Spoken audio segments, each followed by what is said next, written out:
The third lesson is dedicated to the Doodle tool. This tool is given to facilitate building the model. Normally, we work with a Bayesian network that describes the set of variables involved in our problem and the parameters and their relationships. Since we need to create nodes, edges, and plates, and we will need to select, delete, and move them, this lesson shows and explains how to do all these operations. For those users not familiar with the Doodle tool, this lesson will be very helpful and facilitate the process of building the Bayesian network, especially the first times they use it. Nodes represent variables of the problem or parameters, edges represent direct relations, and plates are used to group nodes depending on the same index, for example, to group them in for loops. For example, to create a node, we click the mouse at location and select the node type. To select a node, we just need to click inside the node. To delete a node, we select the node with the control key down and delete. To move a node, we just select the node and drag the node to the new position. To create a plate, we use the control key and click at the desired top left corner of the plate. To select a plate, we just click at its lower or right border. To delete a plate, we select plate plus control plus delete. And to move a plate, we select and drag the plate with control plate is moved. To resize a plate, we change the rectangle from the lower right corner. To create an edge, we select destination node and the control key down, we click the origin. To delete an edge, we select the destination node and control key, click the origin, and so on. So it is explained how to use everything. To work with OpenBugs, you start the application and immediately the OpenBug starting window appears as shown in the transparency. Then you go to the Doodle menu, which is the one indicated here. Next, you select the new option and immediately the new Doodle window appears, showing the default values of the view width, the view height, and the node width. If you want to change them, you just type the new values. Once this is done, you click the OK button. Next, we give an example that explains in detail how to use the Doodle tool. For example, we explain how to create a node. A node is created just by clicking at the position where we want the node center to appear. And then we need to click at name and type the name of the node. For example, this node is alpha, so we need to type alpha. Then we need to type the type of a node, because there are three types. One is stochastic, other is constant, and the other is, it will be seen later. Similarly, you need to complete the information about the distribution of each node. In this case, we have a uniform distribution between 0.05 and 0.84, and we need to indicate this to Doodle. The second node is the beta node, which is very similar to the one before. So we click at the position where we want the node to appear. We click at the name and type beta, which is the name of the node. We select stochastic, and we select also uniform density and the bounds, which in this case are 2 and 6. We indicate below what to do if we, by error, we create a node and we want to remove it. To remove a node, we just need to click on it, keeping the control key down. You should remember this, because it is very, with a very high probability we will make a mistake, and you need to correct it. The third node is exactly of the same type, the gamma node, and you do the same. The C is the capacity, represents the capacity of a highway, and then is also a node, but in this case it is not a stochastic node, but a constant node, so we need to select constant. The nodes VI are the number of cars that are in the highway at the moment you are circulating in the same direction as you are circulating. But this is also a constant, but it has different values because it depends on the sample size. The same is true with the VR variable, which is the number of cars that are circulating, but in this case in contrary, in the reverse direction. Next, we incorporate another node, which in this case is the third type of node, which is of type logical.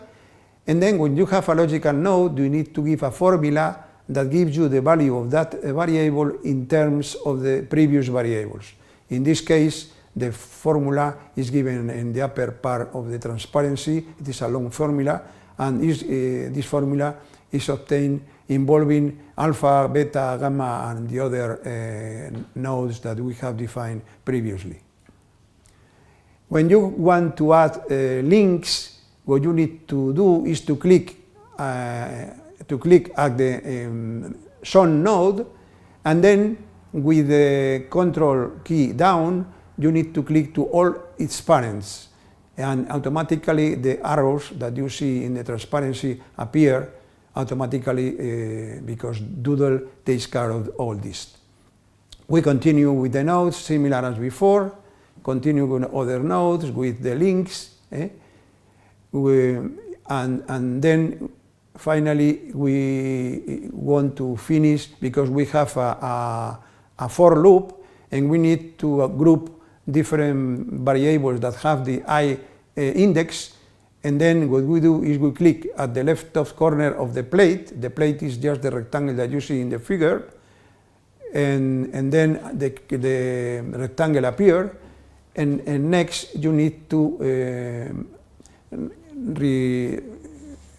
rebuild the rectangle at the size such that all the nodes implied are inside the rectangle. With this, we finish the definition of the Bayesian network. You see that the Bayesian network is defined by a set of nodes, but a set of links that is by a graph. It is a directed acyclic graph because you have arrows, and there are no cycles. And in addition, we have defined the probability densities of the parents and the conditional probabilities of the other nodes. When you want the OpenBugs software to simulate, you need first to create the model, the commands. The commands can be written directly, as you can see in this transparency, or they can be obtained using the Doodle tool and the graphical model, because if you have the graphical model by clicking a button, you can immediately get this command window. When the command window is activated, you need to take the specification tool, which is the window that you see in the lower right part of the transparency, and you need to click the check model button. Immediately, OpenBugs checks that the model is correct. If it is not correct, it tells that to you, and you need to make the corrections. And once the model is correct, you need to continue on the next step, that is to give the data to the software. For that, you need to open a command with the data, and with the command open, you need to click in load data button. This command window includes the data, which is just a list. It starts with the word list, and in parentheses you need to include all the data. The constants are given in the way it is shown in the transparency as n equal to 10. Unidimensional arrays are given by a C, and in parentheses you need to give the arrays. And multidimensional arrays are given by a structure which form is given in the transparency. And finally, you need a third window, a third command, a third window which contains the initial values. Normally, it is good to perform different simulations with different initial values just to check that nothing is wrong. And then this command is also a list that gives you the initial values as it was done with the command window. Okay, so when you have the specification tool and you have the command, the data window activated, you push the load data as it is marked in the transparency, and then the data is loaded, and if everything is okay, you will see in the left lower corner that the data has been loaded. If there is an error, you need to correct it. Next, you need to compile the program.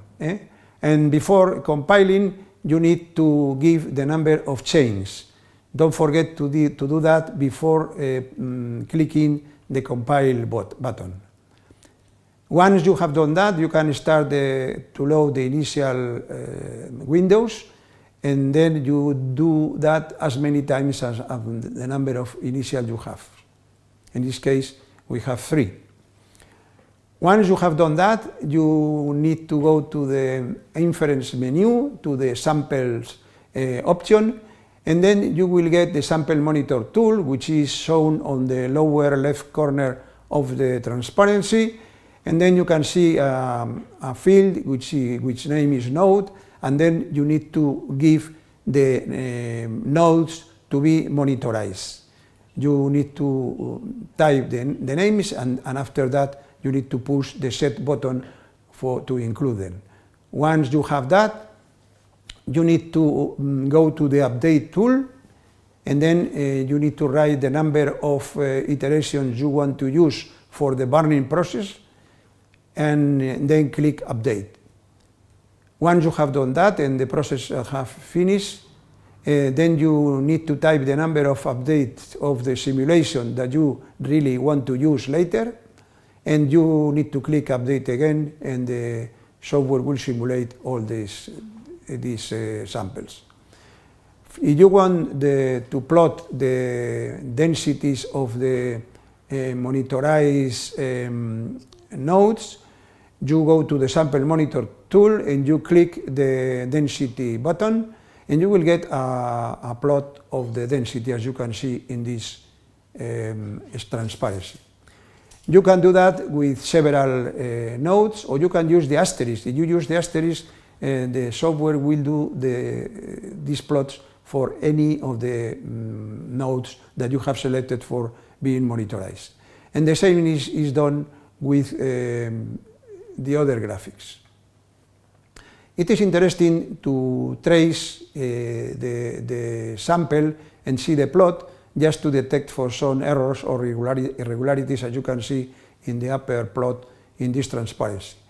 You can also click the button statistics or the button coda for the following. In the case of statistics, all the selected parameters are random variables, and you get some of the main statistics that define these nodes.